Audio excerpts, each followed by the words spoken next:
हाय नमस्कार, एकतास किचनमध्ये आपलं खूप खूप स्वागत आहे। आज आपण बघणार आहे बीटची पुरी। या ठिकाणी आपण 2 बीट घेतलेले आहे, त्याची साल काढून घेतलेले आहे, स्वच्छ धुवून घेतले। या ठिकाणी आपण चाकूने बारीक तुकडे करून घेणार आहे। खूप जाड असे करायचे नाही आहे, जेणेकरून मिक्सरमध्ये त्याची छान पेस्ट व्हावी।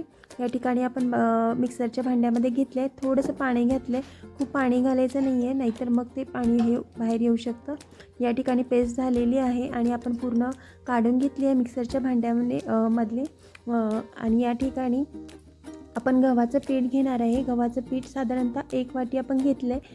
2 मीडियम साईज पीठ होते। आणि या ठिकाणी आपण रवा, बारीक रवा घेतला, साधारणतः 2 ते 3 चमचे घेतलेला आहे। रव्याने छान कुरकुरीतपणा येतो आणि पुरी जी आहे ती तेलकटही होत नाही। या ठिकाणी आपण ओवा घेतलेला आहे छान, आणि त्यानंतर आपण गरम मसाला घेतलेला आहे, किंवा तुम्ही कोणताही तिखट मसालाही थोडा वापरू शकता, किंवा मिरची वापरू शकता। या ठिकाणी मी लहान मुलांसाठी बनवते म्हणून मी जास्त तिखट वापरलेलं नाही आहे। मीठ घातलेलं आपण चवीपुरतं, आणि या ठिकाणी आपण मळून घेतले। आणि जर पाण्याची आवश्यकता लागली तर त्याच मिक्सरच्या भांड्यामध्ये थोडंसं पाणी घ्यायचं आहे आणि हलकं घट्टसरच आपण पीठ मळून घ्यायचं आहे। या ठिकाणी आपण कढईमध्ये तेल घेतलेलं आहे, आणि पाहू शकता गोळे आपण करून घेतलेले आहे।